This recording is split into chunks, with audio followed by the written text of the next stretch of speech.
Ananya's Nana Nani Homes, a paradise for senior citizens. Holidays nale adu namma GT Holidays da, South India's #1 travel brand. Athisaya அதிசயங்களின் ஆரம்பம். அதிசயா அதிசயம் நடக்கும் நிச்சயமா. தமிழக வெற்றி காலத்துல புஷி ஆனந்துக்கும் ஜான் ஆரோக்கியசாமிக்கும் யாரு கூடயும் போகக்கூடாது, தனியா நிற்கணும், இந்த வேலை தான் வேணான்றது. ஆதவ அர்ஜுனாவுக்கு என்னன்னா கொஞ்சம் இப்படி கொஞ்சம் அப்படி விசிகா உள்ள கொண்டு வரணும், அதிமுக ஒரு வேளை பிரிஞ்சு வந்துச்சுன்னா சேர்த்துக்கணும், இந்த மாதிரி எண்ணம் அவருக்கு ஆதவ. ஆனால் முதல்ல வேட்பாளர் விஜய் தான். ரெண்டு பேரும் ஓடிட்டு தானே இருக்கிறாங்க. வயசு என்ன ரெண்டு பேருக்கும் 70 வயசுக்கு மேலே. நீங்கள் இளைஞர்கள் அதுன்றப்போ நீங்கள் வரவே மாட்டேங்கிறீங்களே. இந்த முறை அதிமுக கூட்டணியில் ஹை டிமாண்ட் இருக்கக்கூடிய ரெண்டு கட்சிகள்லாம் ஒன்று நாம் தமிழர் கட்சி, இன்னொன்று வந்து பால்வாடி கட்சி. தமிழக வெற்றி கழகம் சார். சரி, தமிழக வெற்றி கழகம். தமிழக வெற்றி கழகம் கூட்டணியில் சேர்ந்துட்டு அந்த மாதிரி பேச மாட்டீங்களா சார்? கூட்டணியில் சேர்ந்தா நல்ல முடியல அது. அப்போ பாராட்டி பேசுவீங்க இல்லைங்க.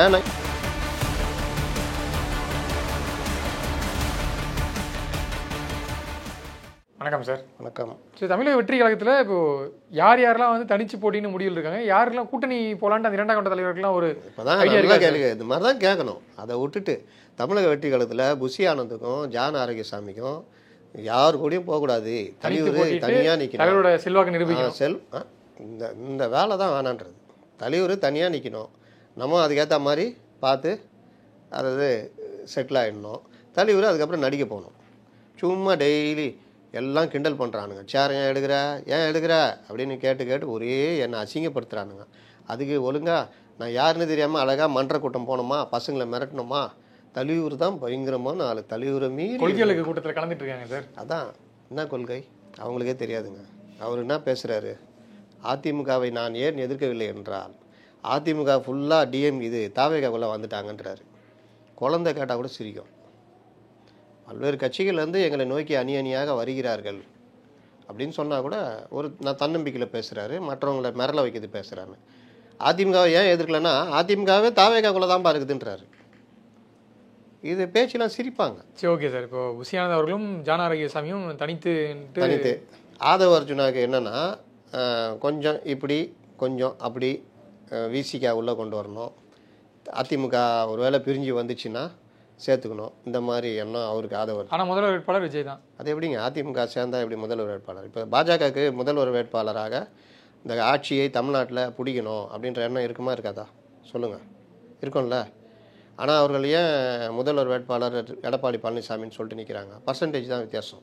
இதுதான் இது. நாளைக்கே ஒரு பெரும்பான்மை கிடைக்கல அப்படின்னா கூட்டணி மந்திரி சபைன்னு மாற்றுவாங்க. திமுக தான் நிலைமை. இனி ஒன்று நான் தெரிஞ்சுக்கிங்க, 2026 எலெக்ஷன் வேறு மாதிரி இருக்கும். நீங்கள் இந்த கூட்டணின்றதை தவிர்த்துட்டு யாரும் போக முடியாது. இதை மறைக்கிறதுக்கு தான் இந்த சைடு போட்டு அடிக்கிறாங்க. இந்த சைடு அந்த அடி இருக்குது. நாளைக்கே ஒரு 90 சீட்டு தான் திமுக ஜெயிக்குது. எல்லாரும் சேர்ந்து 2006 நடந்ததில்ல, 93 சீட்டு, 93 96 திமுக கூட்டணி மந்திரி சபை, அதாவது எல்லாருடைய ஆதரவோட மைனாரிட்டி திமுகன்னு சொல்லியிருந்தாங்க. அந்த மாதிரி நிலைமை வந்தால் இந்த தடவை எல்லோரும் கம்னு இருப்பாங்களா? எங்களுக்கு மந்திரி சபையில் பங்கு கொடுன்னு கேட்பாங்க. அந்த மாதிரி அதிமுக நடந்தாலும் நடக்கும். அதனால் நீங்கள் யார் மெயினாக இருக்காங்களோ அவங்க முதல்வராக இருப்பாங்க. மற்றவர்கள் வந்து இது. அப்போ நீங்கள் இவர் தாவேகாவே வச்சுக்கோங்க ஒரு கூட்டணி. பாஜக கூட சேராமையே ஆரம்பத்திலே சொல்கிறேன். தாவேகாவும் அதிமுக கூட்டணி சேர்ந்துருந்தா உங்களுக்கு சீட்டு ஒதுக்கீடே எப்படி நடந்திருக்கும்? ஒரு 70-80 சீட்டு தாவேகாவுக்கு, மீதி மற்ற கொஞ்சம் கட்சிகளுக்கு பெரும்பான்மையோட அதிமுக. அப்போ யார் முதலமைச்சர் வேட்பாளராக இருப்பாங்க? நீங்கள் வரும்பொழுதே நீங்கள் கோல் நிச்சயிச்சுட்டு வர்றீங்க. நான் தன்னம்பிக்கை பாராட்டலாம். ஆனால் யதார்த்தம் என்னன்னு தெரிஞ்சுக்கிட்டும் வரணும்ல. நான் மொட்டை மாடிக்கு போகணும் அப்படின்னா கீழே இருந்து அப்படியே மொட்டை மாடி தாவிட முடியாது. 2 படி ஏறி தான் நீங்கள் மொட்டை மாடிக்கு போக முடியும். இந்த படி ஏறுறது தான் உங்கள் கட்சியுடைய வளர்ச்சி. அது அந்தந்த காலத்துக்கு ஏற்ற மாதிரி நகர்றது. அது கேட்டால் அண்ணா எம்ஜிஆர் அப்படி வந்தாரா? எம்ஜிஆர் எப்படி இருந்தார்? கருணாநிதி முதலமைச்சர் ஆகிட்டு எம்ஜிஆர் சும்மா இருக்குல்ல? இருந்தார்ல. அண்ணாவை முதலமைச்சர் ஆகிட்டு எம்ஜிஆர் சும்மா தானே இருந்தார். அதை தாண்டி என்ன விஷயங்கள் சொல்கிறாங்கன்னா, தமிழ்நாட்டில் 2026 பொறுத்த வரைக்கும் திமுக வர்சஸ் தாவேகா தான் இருக்கும். அதிமுக பிஜேபி கூட கூட்டணி போனதுனால அதில் இருக்கக்கூடிய அந்த அதிருப்தியில் இங்கே பொது வாக்காளர்கள் இருப்பாங்களா சார், எந்த கட்சியும் சாராதான் அவங்கெல்லாம் வந்து கண்டிப்பாக வந்து புதுசாக ஒரு ஃபோர்ஸ் வருது. ஸோ அதனால் வந்து விஜய்க்கு வந்து வாக்கு செலுத்தலாம். நீங்கள் சொல்கிறீங்களே கொள்கைகள் என்ன, நீங்கள் வந்து என்ன பண்ண போகிறீங்க, எதுவுமே தெரியாமல் இன்றைக்கி ஒரு யங்ஸ்டர்ஸும் இவங்களும் வந்து ஓகே ஒரு புதுசாக ஒருத்தர் வராரு, அவருக்கு ஒரு வாய்ப்பு கொடுத்து பார்ப்போம்னு சொல்லிட்டு அதுக்கான அந்த வாய்ப்புகளும் இருக்குது. ஸோ அதை தாண்டி இளைஞர்கள் பட்டாளம் நீக்கக்கூடிய கட்சிகளில் இளைஞர் கூட்டம் யார் அதிகம் சேருதுன்னா ஆப்வியஸாக வந்து தமிழக வெற்றி கழகம் அதில் நிறைய கருத்து கணிப்புகள்லாம் கூட வந்துருந்துச்சு. ஸோ இளைஞர்கள் கூட்டம் அவங்க பக்கம் இருக்குது. ஸோ அதை யூஸ் பண்ணாங்கன்னா கண்டிப்பாக வந்து நிறைய தொகுதிகளில் வெற்றி பெறத்துக்கும் 2ஆம் இடம் வரத்துக்கு நிறைய இடத்துல வந்து வாய்ப்பு இருக்குது அப்படின்ற ஒரு பார்வை வந்து முன் வைக்கிறாங்கல்ல, அதை பற்றி இவங்க கருத்து என்ன? தாவேக மேடையில் பேசுகிற மாதிரியே பேசினா நான் எப்படிங்க பதில் சொல்கிறது? ஏதாவது ஒன்றில் நிற்கணும்.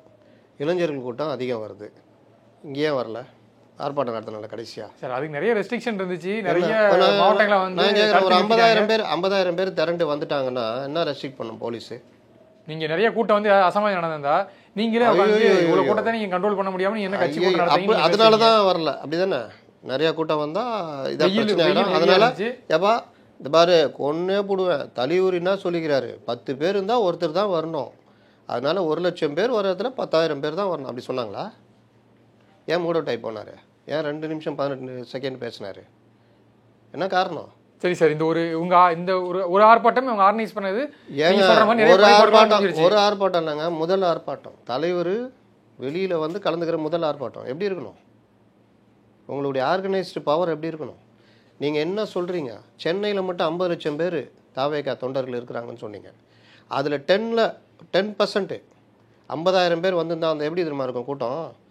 பீச்சு இந்த சைடு பீச் ரோடு இருக்குல்ல, உழைப்பாளர் சில வரைக்கும் கூட்டம் அப்படியே ஜகன்னு ஆயிருக்கும், மிரண்டிருப்பாங்க ஜனங்க. விஜயம் தெம்பாயி 10 நிமிஷம் பேசியிருப்பார், மூட் அவுட் ஆகிட்டார். அன்றைக்கி அவர் மூட் அவுட் ஆன இது புசியை தான் சாரும். அப்போ தெரியுதா? இன்னொன்று, பொதுமக்கள் ஆதரவு பயங்கரமாக இருக்குன்றீங்கள, எங்கே பொதுமக்கள் வந்தாங்க? என்ன பிரச்சனைனா, நீங்கள் எவ்வளோ தூரம் வெளியில் வந்து உங்கள் விஷயங்களை பேசுகிறீங்க பண்ணுறீங்கன்றதை பொறுத்து தான் பொதுமக்கள் உங்கள்கிட்ட வருவாங்க. இல்லாட்டி விஜய் கட்சியை ஆரம்பிச்சிருக்காரா, நடிச்சிக்கிட்டு இருக்காரு தான் நினச்சேன் நான் அப்படின்னு தான் பேசுவாங்க. நீங்கள் ரொம்ப நினச்சிக்கிட்டு இருக்கீங்க இந்த ட்விட்டரு இன்ஸ்டா இதிலெல்லாம் வச்சுக்கிட்டு கட்சி பயங்கரமாக இருக்குன்னு. அது கிடையாது, அது ஒரு மாயை. அதில் இப்போ இன்ஸ்டாவில் இருக்கவன் 30% வெளிநாட்டில் இருக்கிறான், 30% ஓட்டே போட மாட்டான், 30% இளைஞர்கள், அதில் பாதி பேருக்கு ஓட்டே இருக்காது. இதுதான் இன்ஸ்டா. ட்விட்டரும் கிட்டத்தட்ட அதுதான் இன்ஃப்ளூயன்சரு. நீங்கள் ட்விட்டரில் நீங்கள் டிஎம்கே வெயிட்டாக இருக்குது, இப்போ நான் ஒன்று போட்டேன்னா என்னை வந்து ஒரு 10 பேர் திட்டுறவங்களாம் திமுக உறுப்பினர்னு பார்த்தா கிடையாது. 8-10 ஃபாலோவரு, துட்டுக்கு வேலை செய்கிறவன். இப்போ தாவேகள் அந்த வேலையை ஆரம்பிச்சிருக்காங்க. இவர்கள் எல்லாம் இதுவான்னு பார்த்தா கிடையாது. இன்னொன்று, திருப்பி அடிக்க ஆரம்பிப்பாங்களே எலெக்ஷன் டைமில், அதை தாங்கிறதுக்கு உங்கள் தொண்டர்களை தயார்படுத்தணும். சோர்ந்து போயிடுவான். ஆமாயா நம்ம தலைவர் வர முடியாது போல், இவர் வெளியே வரமாட்டேங்கிறார், இப்படி பண்ண மாட்டேங்கிறார். இந்த கேள்விக்கெல்லாம் பதில் கிடையாது. இல்லை, ஏன் வரமாட்டேங்கிறார்? அவங்க தான் வெளியில் வராங்க, இவர் ஏன் வரமாட்டேங்கிறார்? இந்த கேள்வி நீங்கள் யார்கிட்டயே வச்சு பாருங்கள். சும்மா வேறு ஏதாவது காரணம் சொல்லுவாங்களே தவிர, தனியாக கேட்டிங்கன்னா ஆமாங்க வந்தால் நல்லாயிருக்கும் எங்கெங்கே வராரு அப்படி தான் சொல்லுவாங்க. இதுதான் பிரச்சனை. அப்போ இந்த மாதிரி விஷயங்கள் எல்லாம் மீறணும். நீங்கள் சொல்கிறீங்க இளைஞர்கள் கூட்டம் இருக்குது, அந்த இது இருக்குது, இந்த இருக்குது, இது எல்லாம் அவங்க நம்பிக்கிட்டு இருக்கிறாங்க. நாங்கள் தான் பேசுகிற மேடையில் பேசுகிறோம் பாருங்களேன், தெம்பாக அந்த விஷயத்தை பேச மாட்டேங்கிறாங்க. எதை கேளுங்க, 2026 வந்துடுவார், 2000 பாருங்கள் மக்கள் எழுச்சி இருக்குது, அது இருக்குது இது இருக்குதுன்னு சொல்கிறாங்களே தவிர, நீங்கள் என்ன பண்ணீங்க அதுக்காக, என்ன கொண்டு போய் சேர்க்க போகிறீங்கன்னு கேட்டால் அதுக்கான பதிலே இருக்காது.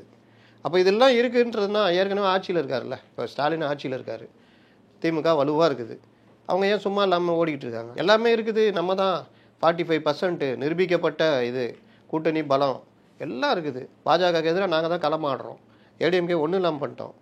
உக்காந்துக்குப்பா பார்த்துக்கலாம், எப்போ எலெக்ஷனு, ஏப்ரலா, ஒரு பிப்ரவரியில் ஆரம்பம் அப்படின்னா இருக்காங்க. இல்லை இவர் ஐயோ நம்ம தோத்துட்டோம் அவ்வளோதான், அப்படி நம்ம ஆண்ட கட்சியாக இருந்தாலும் இந்த சிக்கல் இருக்குது அப்படின்னு 1 வாரமாக உட்காந்துட்டார். 2 பேரும் ஓடிட்டு தானே இருக்கிறாங்க. வயசு என்ன 2 பேருக்கும்? 70 வயசுக்கு மேலே ஓடிட்டு தானே இருக்காங்க. நீங்கள் இளைஞர்கள் அதுன்றப்போ நீங்கள் வரவே மாட்டேங்கிறீங்களே. சரி நீங்கள் வரலைங்க, எங்கள்கிட்ட போர்வால் இப்போ கலைஞர் இருந்தார், கலைஞர் பேசுகிறத விட வைகோ பேசுனா கூட்டம் கூடும். அவருடைய டேட் அப்பாயின்மெண்ட் வாங்கிறதுக்கு அந்த டைம்லலாம் அப்படி 3 மாதம் கழித்து கூட டேட் இருக்காது. இப்படி இருந்தாருங்க வைகோ. எப்படிப்பட்ட தலைவராக இருந்தார். போனார்னா லட்சக்கணக்கில் தன்னெழுச்சியாக கூடுவாங்க. 2 மணி நேரம் மடை திறந்த வெள்ளம் போல் பேசுவார். அனுமதிச்சாங்களா இல்லையா? ஆனால் சப்ஜெக்ட் பேசுனாங்க. அந்த மாதிரி 10 பேர் பேசுவாங்க. அந்த மாதிரி ஏதாவது இருக்கா உங்கள் இதில் காமினா? எதுவுமே இல்லை. சுற்றி தலைவர் நினச்சார்னா, தலைவர் வந்தார்னா தலைவருக்கான கூட்டம் இப்படி தான் பேசுகிறாங்க தவிர, மக்கள் பிரச்சனை எடுத்து நுணுக்கமாக பேசுகிறது நான் ஒன்றுமே ஏதோ ஒரு காழ்ப்புணர்ச்சியிலே ஒரு இதிலே பேசலைங்க. ஆரம்பத்தில் அதிகமாக ஆதரிச்சது தாவேக்காவை தான். ஆனால் இவர்கள் போகிற பார்த்தா இம்ப்ரூவ்மெண்ட்டுன்னு பார்த்தா ஒன்றுமே இல்லை. இம்ப்ரூவ்மெண்ட் என்னான்னு கேட்டால் தலைவர் வருவாரியா? தலைவர் வர்றது தான் இது. இந்த கத்துவாங்க தெரியுமா பின்னாடி டிவி. சார் நீங்கள் வந்து இம்ப்ரூவ்மெண்ட்டாக சில விஷயங்கள்லாம் சொல்கிறீங்க. நான் பார்த்த வரைக்கும் தாவேகாவில் இம்ப்ரூவ்மெண்ட்டாக எதெல்லாம் சொல்கிறேன்னா, பரவாயில்ல நீங்கள் சொன்னீங்கல்ல எதுவுமே கட்சி அமைப்பு ரீதியாக எதுவுமே ஆர்கனைஸ்டாக இல்லைன்ட்டு. ஓகே, அடுத்து வந்து கொள்கை விளக்க கூட்டங்கள்ன்ற ஒரு முன்னெடுப்பை வந்து முன்னெடுத்து அங்கங்கே நடத்திட்டு இருக்காங்க. அதை தாண்டி போராட்டங்கள் இன்றைக்கி வந்து திருவள்ளூரில் அந்த கும்மிடிப்பூண்டியில் அங்கே போயிட்டு ஸ்டேஷனை முற்றுகையிட்டு போராட்டம் பண்ணுறாங்க. நிறைய இடங்களில் இந்த மாதிரியான போராட்டங்களை அங்கங்கே இருக்கக்கூடிய தாவேக்கினர். ஏன்னா இது வரைக்கும் பிரதானமாக பார்த்தீங்கன்னா அதிமுக போராடும், இல்லை நாம் தமிழர் வந்து போராடுவாங்க. இப்போ வந்து தமிழக வெற்றி கழகத்தினரும் அங்கங்கே அந்த கூடி போராட்டங்களை வந்து முன்னெடுக்கிறாங்க. தமிழக வெற்றி நீங்கள் ஒரு என்ன சொல்கிறது ஆர்கனைஸ்டாகவே இல்லைன்ற அமைப்பு ரீதியாக இன்னும் பலமாக இல்லாத அப்படின்னு சொல்லும் போது இந்த மாதிரியான போராட்டங்கள் வந்து அங்கங்கே முன்னெடுக்கிறாங்களா சார்? அதுவே வந்து ஒரு இம்ப்ரூவ்மெண்ட்டாக தானே பார்க்கணும். ஒரு கட்சியுடைய அடிப்படை வந்து இப்போ மாவட்ட ரீதியாக அமைப்புகள் இருக்கிறது. இப்போ தன்னெழுச்சியாக நடந்துகிட்டு இருக்குது. இப்போ நடக்கிறதெல்லாம் பார்த்தீங்கன்னா நம்ம தலைவர் தான் அடுத்த முதலமைச்சர், நம்ம தான் ஆட்சிக்கு வருவோன்ற இதில் ஒவ்வொரு மாவட்டத்தில் இப்போ எல்லாருமே நான் அப்படியே புஷியானது மாதிரி இவங்கள மாதிரி அப்படியே இருப்பாங்க. உங்களுக்கு வேகமாக ஒர்க் பண்ணுறவங்க மாவட்ட விஜய் மக்கள் இயக்கமாக இருக்கும் போதே தேர்தலில் போட்டிட்டு வேகமாக ஒர்க் பண்ண இதுங்க தான். அவன் கட்சி ஆரம்பித்த அப்புறம் அவன் எப்படி சும்மா இருப்பான், தன்னெழுச்சியாக வேலை செய்வான். அண்ணா யூனிவர்சிட்டி மாட்டில் எனக்கு என்னென்னு இருந்துச்சு, கட்சி ஒரே ஒரு லெட்டர் மட்டும் ஒரு எழுதினார். ஆனால் தன்னெழுச்சி அந்த பெண்கள் என்ன பண்ணாங்க, அது ஜெராக்ஸ் எடுத்து எல்லாருக்கும் விநியோகம் பண்ணாங்க. இது போராட்டத்தோடைய ஒரு வடிவம். இதுக்கு புஷியானதுக்கு ஏதாவது சம்மந்தம் இருக்கா? இதுக்கும் கட்சி தலைமைக்கு சம்மந்தம் இருக்கா? இது மாதிரி நடக்கிறதும் நடக்குது. அந்த மாதிரி நடத்துகிறவங்களில் கொஞ்சம் நல்லா தெரிப்பாக ஒருத்தன் வர்றான்னா அவனை கூப்பிட்டு நீன்னா ரொம்ப இது பண்ணுற இதை பாரு வேலையை பாருன்னு அடக்கிற வேலையாக நடக்குது. நீங்கள் பெரிய குற்றச்சாட்டு போராட்டங்கள் முன்னெடுக்கிறதே வந்து எங்களுக்கு பொதுச்செயலாளர் இன்ஸ்ட்ரக்ஷன் வாங்கிட்டு தான் போராட்டத்தை எடுக்க முடியலைன்னா அவர் மேலே உள்ள குற்றச்சாட்டு என்னன்னா, அவர் ஆட்கள் தெரிஞ்ச ஆட்கள் இவர்களில் வேலை செய்ய வைக்கிறாரு. கொஞ்சம் தன்னெழுச்சியாக ஏதாவது வேலை செஞ்சாலும் அதையும் செய்ய விட மாட்டேங்கிறாங்க. சரி ரைட்டு, அது ஓகே. இந்த மாதிரி போராட்டங்கள் நடத்துகிறாங்க. ஒரு கட்சி வந்து அடிமட்ட லெவல்லையும் போராட்டங்கள் இந்த மாதிரி விஷயம் நடத்திக்கிட்டு இருக்கோம். மாவட்ட தலைநகரங்களில் பெருசாக பண்ணோம். அப்போ தான் அந்த கட்சி மக்கள்கிட்ட இயங்கிக்கிட்டே இருக்கிற மாதிரி ஒரு தோற்றம் வரும். ஆனால் தலைவர்கள் பார்த்திங்கன்னா அவர்களும் இயங்கிக்கிட்டு இருப்பாங்க. இப்போ காங்கிரஸ் எடுத்திங்கன்னா தலைவர்கள் லெவலில் அறிக்கை, செல்வ பெருந்தகைக்கு போவார் வருவார், எங்கேயாவது ஒரு மாவட்ட தலைநகர் நடத்துவாங்க. கீழ்மட்டத்தில் பார்த்திங்கன்னா ஒன்றுமே இருக்காது. சும்மா கை விட்டு பார்த்திங்கன்னா ஒன்றுமே இருக்காது. பாஜக பார்த்திங்கன்னா இப்போ தான் கொஞ்சம் கீழ்மட்ட லெவலே வர்றாங்க, தலைவர்கள் போகிறாங்க. நீங்கள் பெரிய கட்சி பிரதான கட்சி இப்போ திமுக எடுத்திங்கன்னா பெரிய லெவலில் கீழேயும் இருக்கும், மாவட்டத்துலேயும் இருக்கும், தலைவர்களும் இருப்பாங்க. அதிமுகவில் இந்த செட்டப் இருக்குது, தாவேகால அந்த செட்டப் இல்லைன்ற. நீங்கள் சொல்கிறது ஒரே இது, தலைவர் பொதுவெளிக்கு தினசரி வந்து மற்ற தலைவர்கள் வந்து தலைப்புச் செய்திகள் ஒரு முதலமைச்சர் ஆகிட்டாருங்க, என்ன பண்ணுவார்? முதலமைச்சர் ஆகிட்டார் என்ன பண்ணுவார்? கண்டிப்பாக வந்து தான் ஆகணும். முதலமைச்சராக ஆனவர்கள் எல்லாம் முதலமைச்சர் ஆகிறதுக்கு முன்னாடி என்ன பண்ணியிருந்தாங்க? இதே மாதிரி வீட்டில் உட்காந்துட்டு முதலமைச்சர் ஆன பிறகு டெய்லி வந்தாங்களா? அப்போது நீங்கள் ஒரு அரசியல் கட்சி தலைவர் இந்த மாதிரினா பொதுவெளியில் தினம் தினம் நீங்கள் வந்துட்டு மக்கள் பிரச்சனை எடுக்கணுங்க. அதாங்க, வேற என்னங்க? நீங்கள் ஒவ்வொரு முறையும் வந்து தமிழக வெற்றி கழகத்து மேலே வந்து விமர்சனங்கள் வைக்கும் போதும் அவங்க தொண்டர்கள் வந்து வீடியோ பார்த்துட்டு திட்டுறதை தாண்டி இல்லை நீங்கள் சொல்கிறதுக்கு நேர்மாறா கண்டிப்பாக எங்கள் தலைவர் வெளியே வரும்போது நம்புங்கள் நாராயணன், நீங்கள் எதிர்பார்த்ததை விட நம்பிக்கை தான் வாழ்க்கை, நீங்கள் எதிர்பார்க்கறத விட ஒரு பெரிய இம்பாக்டாக ஏற்படுத்தும். அதுதான் வந்து அவங்களுடைய கருத்தாக இருக்குது. பிரளயம் கிளம்ப போகுது. கண்டிப்பாக இதுக்கெல்லாம் வந்து 2026 தேர்தல் ரிசல்ட்ஸ் தான். இப்போவே நான் சொல்கிறேன், இப்போவே ஒரு காலேஜ் கட்டிட்டாருன்னா 2026 அதில் முதல்வர் ஆயிடலாம். இப்போ தமிழக வெற்றி கழகம் வந்து இந்த மாதிரி கூட்டணி முடிவு நிலைப்பாட்டில் வந்து இது மாதிரி தனித்து போட்டி அப்படின்ற வந்து நிலைப்பாட்டில் இருக்காங்க. ஆனால் எடப்பாடி பழனிசாமிகிட்ட இன்னொரு கேள்வி கேட்குறாங்க, நாம் தமிழர் உங்கள் கூட வருமா? அதுக்கும் அதே பதில் தான், திமுக எதிர்ப்பு அப்படின்ற அந்த மனநிலையெல்லாம் ஓரணியில் திரளணும்ன்ட்டு. ஆனால் சீமான் வந்து மக்களுடன் கூட்டணி அப்படின்னு அனௌன்ஸ் பண்ணிட்டாரு. ஆனால் இன்னும் சொல்கிறாரு, ஒரு மிகப்பெரிய கட்சி இங்கே கூட்டணிக்கு வரப்போகுதுன்றாரு, காலம்தான் பதில் சொல்லணுன்றாரு. சொல்லுங்கள் சார், நாம் தமிழர் என்ன முடிவெடுக்க போகிறாங்க? அதிமுக கூட்டணிக்கு வரப்போகிற மிகப்பெரிய சீமான் மக்களுடன் தான் கூட்டணின்னு சொன்னதுக்கப்புறம் ஒரு பேட்டி கொடுத்தாரு தெரியுமா? கூட்டணி பற்றி இது மாதிரிலாம் பேச்சு ஓடுதுன்னு கேட்டப்போ பார்க்கலாம் அப்படின்னு ஒரு மலுப்பல் பதில் சொன்னார் தெரியுமா? என்ன காலம் இருக்குது, என்ன டைம் இருக்குது. அப்புறம் நீங்கள் இதை விட்டுட்டு அதை எடுத்து கொண்டு வரீங்க. லேட்டஸ்ட்டாக என்ன சொன்னார் அதானே? அப்போ இதுலேருந்து மாறுபட்டாரா? மக்களோட தான் கூட்டணின்னு சொன்னதுக்கப்புறம் பேட்டியில் இன்னும் காலம் இருக்குதுன்னு சொல்லிட்டாரு. அப்போ கொஞ்சம் இல்லை இப்போவும் சொல்கிறேன், ஏன் சும்மா அதே கேள்வி கேட்டுனுக்கிறீங்கலாம் கேட்கல, காலம் இருக்கிறதுன்றாரு. அதனால் நம்ம கூட என்ன சொல்கிறோன்னா, இது சீமான் 8%, அதே 8% வச்சுருக்கிற காங்கிரஸுக்கு என்ன மரியாதை பாருங்கள். 60 சீட்டு ஏதோ இப்போ தான் தலையில் தட்டி 25 சீட்டு 24 சீட்டுன்னு உட்கார வச்சாங்க. ஆனாலும் காங்கிரஸ் பேர் இயக்கம் அப்படின்ட்டு இன்றைக்கி உருட்டிகிட்டு இருக்கிறாங்க. தமிழ்நாட்டில் அவங்களுக்கு கிட்டத்தட்ட 18 எம்எல்ஏக்கு மேலே இருக்கிறாங்க, 9 எம்பி இருக்கிறாங்க காங்கிரஸுக்கு. பர்சன்டேஜ் சீமானுடைய அதே பர்சன்டேஜ் தான். அது இதெல்லாம் சேர்த்து இந்த தடவை 10 காமிச்சாங்க. பாமக இன்றைக்கும் ஐயோ ஐயா உடைந்து விட்டார், சின்ன ஐயா உடைந்து விட்டார், யாருக்கிட்ட போகிறார், அது இது 30 சீட்டு 20 சீட்டு. பாஜகவை விட பாஜகவுக்கு 20 கொடுத்தோன்னா 21 கொடுக்கணும், இப்படிலாம் டிமாண்ட் வச்சு பண்ணாங்க. ஒரு 5 எம்எல்ஏக்கள் இருக்கிறாங்க, எம்பி கிட்ட நெருங்கி வந்து தோற்று போயிட்டாங்க. இப்படி இவர்கள் எல்லோரும் பர்சன்டேஜ் வச்சுக்கிட்டு இப்படிலாம் பண்ணும்பொழுது நீங்கள் 6 தேர்தலாக 8%. இன்றைக்கும் உங்களை ஊடகங்கள் முதற்கொண்டு மும்முனை போட்டி, ஒரு அறிஞர் சொல்கிறாரு மும்முனை போட்டி தான், நீ என்ன ஜெயிக்க போகிற, அதனால தான் 4வது போட்டி கிடையாதுன்னு அந்த அறிஞர் சொல்கிறாரு. அப்போ மற்றவங்களாம் ஜெயிக்க போகிறாங்க. 3 பேர் போட்டி போட்டாலும் ஒருத்தர் தான் ஜெயிப்பார், 2 பேர் தோற்று போயிடுவாங்க. அப்போ நீங்களாம் ஜெயிக்க போறியா? கிடையாது, ஒரு ஆள் தான், ஒரு முனை போட்டி தான் அப்படின்னு சொல்ல முடியுமா? 10 பேர் ஓடுறான்னா 10 பேர் ஓடிய இடத்தில் இவர் முதலாவதாக வந்தார், அப்படி தானே சொல்லுவோம். இல்லைங்க ஒருத்தரே ஓடி ஒருத்தரே வந்தார்னா, ஏங்க என்னங்க 10 பேர் ஓடினான்னா நீ ஒருத்தர் ஓடினான்னு சொல்கிறீங்க, ஏங்க அவங்க 9 பேர் தோற்று போயிட்டாங்களே, அதே எப்படிங்க கணக்கில் சேர்ப்போம் அப்படின்னு நான் சொல்லுவீங்க. அப்போ 4 முனை போட்டின்னு சொல்கிறது கூட பலருக்கு மனசு வர மாட்டேங்குது. இவங்களை கணக்குலேயே எடுத்துக்காத அளவுக்கு பண்ணுறாங்க. அவர்கள் அதை கோபமாக கேட்டுக்கிட்டு இருக்கிறாங்க, என்னங்க அந்த மாதிரி எங்களை கன்சிடரே பண்ண மாட்டேங்கிறீங்கன்னு. ஆனால் பொதுவாக தேர்தல் வெற்றி இதெல்லாம் பார்க்கும்பொழுது போன எலெக்ஷனில் 2 கட்சி தான் காலவாரி விட்டது. ஒன்று மக்கள் நீதி மையம், இன்னொன்று நாம் தமிழர் கட்சி. மக்கள் நீதி மையம் போய் சேர்ந்துச்சு. இப்போ அறிவாலய வாசலில் அறிவாலயத்துக்குள்ளே இருக்கிறாங்க, கொடுத்துனுங்கிறாங்க. இங்கே இவர் தான் இப்போ நிற்கிறாரு, 8% நிரூபிக்கப்பட்ட வாக்கு. இப்போ இந்த 8% வச்சுக்கிட்டு நீங்கள் ஏன் திரும்ப திரும்ப ஒரு எம்எல்ஏ கூட இல்லாமல் இந்த மாதிரி நீங்கள் ஒரு 10 எம்எல்ஏ 15 எம்எல்ஏ வச்சுருந்தா உங்களுக்கு ஊடகங்கள் கொடுக்குற மரியாதை மதிப்பெலாம் வேறு மாதிரி இருக்கும்ல. இன்னொன்று நீங்கள் அந்த 10 எம்எல்ஏ வச்சுக்கிட்டு நீங்கள் வந்து பல விஷயங்களை சாதிக்கலாம்ல. 10 எம்எல்ஏக்களை வச்சுட்டு நீங்கள் ஒரு போராட்டம் நடத்துகிறீங்க, ஒரு கட்சியில் போய் நீங்கள் அழுத்தம் கொடுக்கலாம், என்னன்னா பண்ணலாம். நான் சொல்கிறது 10ன்றது மினிமம், மேக்ஸிமம் கூட வரலாம். ஒரு 5 எம்பி வச்சுருக்கீங்கன்னா உங்கள் லெவலில் வேறு இல்லை. அமித்ஷா கூப்பிட்டு பேசுவார், பிரதமர் பேசுவார், என்ன வேணால் நடக்கும்ல. இல்லை நாங்கள் எதுவுமே பண்ண மாட்டோம் இப்படி தான் இருப்போம்னா நாளுக்கு நாள் என்ன ஆகுது, கூட்டங்கள் குறையுது, பல பிரச்சனைகள் வருது. அப்போ இந்த தேர்தல் நடைமுறையை இருக்கிற வரைக்கும் தேர்தல் நடைமுறையை பயன்படுத்தி ஆட்சி அதிகாரத்தில் பங்கு அல்லது பிரதிநிதிகளாக வருவது அப்படின்றது தான் அடுத்த கட்டத்தை நோக்கி நகர்றது. உங்களுடைய தமிழ் தேசிய அந்த கொள்கைகள் கூட நீங்கள் தனியாக இருந்து பேசிக்கிட்டு இருக்கிறீங்க அப்படின்றத தாண்டி ஒரு உறுப்பினர்களாக சட்டமன்றத்தில் ஒரு எம்பிகளாக பார்லிமெண்ட்டில் அது பேசும் பொழுது அந்த கொள்கை வந்து ஸ்ப்ரெட் ஆகும். அதுக்கான வாய்ப்பு 2026 அமைய போதா சார்? அமைச்சிக்கணும்னு சொல்கிறேன் நான். இதை நான் பல தடவை அவங்க தம்பிகள்கிட்ட கூட பேசியிருக்கேன். என்னங்க இப்படியே இருக்கீங்க, அடுத்த கட்டத்துக்கு நகருங்க. இல்லைண்ணே அண்ணன் விரும்ப மாட்டார், அண்ணன் விரும்பினாலும் விரும்பாட்டினாலும் இதாங்க நடைமுறை, இதை நோக்கி நகரணும். நீ திமுக வீழ்த்தணுன்றது உங்கள் கொள்கையாக இருக்கா இல்லையா? அவர் தான் எடப்பாடி அதான் சொல்கிறாரு, திமுக வீழ்த்தணும் கொள்கையாக இருக்குல்ல. இல்லை ஒருவேளை ஓகே சார், அப்படின்ற கொள்கையில் அதிமுக சேராங்கன்னா அங்கே பிஜேபி இருக்காங்களே சார். பிஜேபி கடந்த காலங்களில் வந்து நான் கேட்குறேன், காங்கிரஸ் கொள்கை ரீதியாக முரண்பட்ட கேரளாவில் காங்கிரஸுக்கும் கம்யூனிஸ்ட்டுக்கும் உடன்பாடு இருக்கா? இன்னைக்கு ராகுல் காந்தி என்ன சொன்னார், நாங்கள் ஆர்எஸ்எஸ் சித்தாந்தத்தையும் மார்க்சிய சித்தாந்தத்தையும் இவர் 2 பேரையுமே எதிர்க்க வேண்டிய நிலைமைக்கு நீங்கள் தள்ளப்பட்டிருக்கோம். இந்த மாதிரி கடுமையான சண்டை நடக்குது தமிழ்நாட்டில். கைகோத்து சுற்றிட்டு இருக்காங்களா? அவங்கள கேளுங்க, நீங்கள் பேச சண்முகத்தை கேளுங்க. என்ன சார் காங்கிரஸுக்கு முரண்பட்ட காங்கிரஸ் இங்கே தமிழ்நாட்டில் நீங்கள் கூட கைகோத்து சுற்றின்னு இருக்கீங்களா? நாங்கள் எங்கே கைகோத்துறோம்? நாங்கள் திமுக அணியில் தானே இருக்கிறோம். எங்களுடைய ஒரே நோக்கம் பாஜகவை வீழ்த்துவது.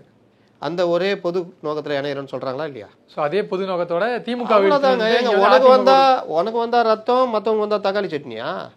நீங்கள் அவர் வந்து அவங்களோட கூட்டணியில் இருக்காங்க, நாங்கள் அதிமுகவோட கூட்டணியில் இருக்காங்க. எங்களுடைய நோக்கம் ஆளுங்கட்சி அரசை வந்து வீழ்த்தணும். அந்த ஒரு நோக்கத்தை நாங்கள் கைகோர்க்கிறோம். அதில் என்ன தப்பு இருக்குது சொல்லுங்கள். நாங்கள் சேர்ந்ததுனால நாங்கள் பாஜக கொள்கையோட ஒத்து போயிட்டுன்னு சொல்லுவீங்களா? இப்போ கம்யூனிஸ்ட் கட்சிகள் காங்கிரஸ் இது திமுக கூட்டணியில் இருக்கிறதுனால காங்கிரஸுடைய முதலாளித்துவ கொள்கைக்கு ஏற்றுக்கிட்டு போயிட்டாங்கன்னு ஒத்துக்குவாங்களா? ஒத்துக்க மாட்டாங்கல்ல. முஸ்லீம் லீக் மேடையில் கூட ஏற மாட்டாங்க கம்யூனிஸ்டுகள். கேட்டால் மதவாத கட்சி. அப்போ அவரோட கூட்டணி இருக்கீங்கன்னா நீங்கள் மதவாத கட்சியுடைய கொள்கையை ஏற்றுக்கிறீங்களா? அவர்கள் கேளுங்கண்ணா. இஸ்லாமிய கட்சிகளும் மதவாத கட்சிகள் தான் சொல்லுவாங்க. அப்போ அங்கே மட்டும் மதவாத கட்சிகள் இருக்கலாம், சிறுபான்மை மதவாதனும் ஓகே, பெரும்பான்மை மதவாதனும் ஓகே இல்லைன்னா அப்போ அதே இது பாலிசி இங்கே சீமானுக்கும் பொருந்தாதான்னு கேட்குறேன். அப்போ பாஜகவுடைய கொள்கை அது அவர்கள் சார்ந்த கொள்கை. அதிமுகவை சொல்லுது கொள்கை வேறுபாடுகள் இருந்தாலும் நாங்கள் திமுகவை வீழ்த்த வேண்டும் என்ற ஒரு ஒற்றை நோக்கத்தில் தொகுதி உடன்பாடு வைத்துக் கொள்கிறோம். சேம் அதே பாலிசி தான். கம்யூனிஸ்டுகள் சொல்கிறதுனா ஏற்றுக்குவீங்க, காங்கிரஸ் சொன்னால் ஏற்றுக்குவீங்க, விசிகா சொன்னால் ஏற்றுக்குவீங்கன்னா இவர்கள் சொன்னாலும் ஏற்றுக்குத்தானே. இந்த முறை அதிமுக கூட்டணியில் ஹை டிமாண்ட் இருக்கக்கூடிய 2 கட்சிகள்லாம் ஒன்று நாம் தமிழர் கட்சி, இன்னொன்று வந்து பால்வாடி கட்சி, தமிழக வெற்றி கழகம். சார் சாரி தமிழக வெற்றி கழகம். தமிழக வெற்றி கழகம் கூட்டணியில் சேர்ந்துட்டு அந்த மாதிரி பேச மாட்டீங்களா சார்? கூட்டணியில் சேர்ந்தால் நல்ல முடிவில் அது.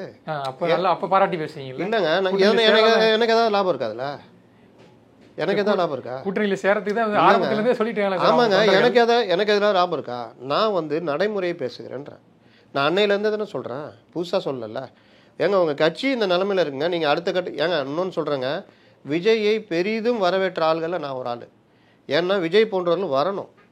நீங்கள் திமுக அதிமுக இவங்க 2 பேருமே ஆட்சி நடத்தியிருந்தா ஒரு விட்டேத்தியான போகுது. பாட்டில் தூக்கி அடிச்சாரா, தண்ணி இல்லைனாங்க மஞ்சள் கலராக வந்து மஞ்சள் கலர் சும்மா இது பண்ணுகிறேன். இப்போ 20 ரூபா கொடுத்து தண்ணி பாட்டில் வாங்கி கூடி வெள்ளை கலரில் இருக்கும் பாரு அப்படின்னு தானே சொல்லுகிறாரு இந்த எம்எல்ஏ. அப்போ அந்த தெனாவட்டு எதனால் வருது? நான் இல்லைன்னா வேறு ஆள் இல்லை இந்த இது. அப்போ இன்னொருத்த மாற்று ஒரு இளைஞர் வராரு, நடிகை இதெல்லாம் விட்டு வராருன்னா வரணுங்க, ஜெயிக்கணுன்றேன். நீ வரும்போது லகுடப்பாண்டிகளை கூப்பிட்டு வந்துட்டு ஒன்றுமே ஏற்பாடு இல்லாமல் நானும் ஜெயிக்கிறேன்னு ஒரு இந்த 23ஆம் புலிகேசில் ஆயுதம் செஞ்சுட்டு இருப்பாங்க தெரியுமா, கத்தி வீசணும்னு உழுந்துரும் பாருங்க. அட இவனை யாரா செஞ்சதுன்னா ஏதோ இருக்கணும் நான் ஒட்டி விடுகிறேன்னு அந்த மாதிரி நீ கத்தி தூக்கிட்டு வந்தனா நீ அதை பண்ணாதன்ற. நல்ல இடத்துல கொடுத்து கத்தி செய்யா, சண்டை போடணையான்றேன். நீ உட்காந்து இவங்கெல்லாம் வச்சுக்கிட்டு இந்த கத்தியை வச்சுக்கிட்டனா இப்படி ஓங்கும் போது அந்த கத்தி போயிடும், வெறும் புடி மட்டும் தான் அவங்கள்ட்ட இருக்கும். இப்போ அதுதான் பிரச்சனை. கண்டிப்பாக சார். இது வந்து எதிர்கட்சி தலைவர் எடப்பாடி பழனிசாமி அவர் சொன்ன மாதிரி தான் எல்லாத்துக்கும் காலம் தான் பதில் சொல்லுன்னு சொல்லி ஒரு பதில் சொல்லியிருக்காரு. கண்டிப்பாக பொறுத்து இருந்து பார்க்கலாம். நேரம் ஒதுக்கி நிறைய தகவல் வந்துட்டீங்க. நேரத்துக்கு நன்றி. நன்றி. Ananya's Nana Nani Homes, a paradise for senior citizens. Holidays nale adu namma GT Holidays da, South India's #1 travel brand. அதிசயங்களின் ஆரம்பம். அதிசயம் நடக்கும் நிச்சயமா.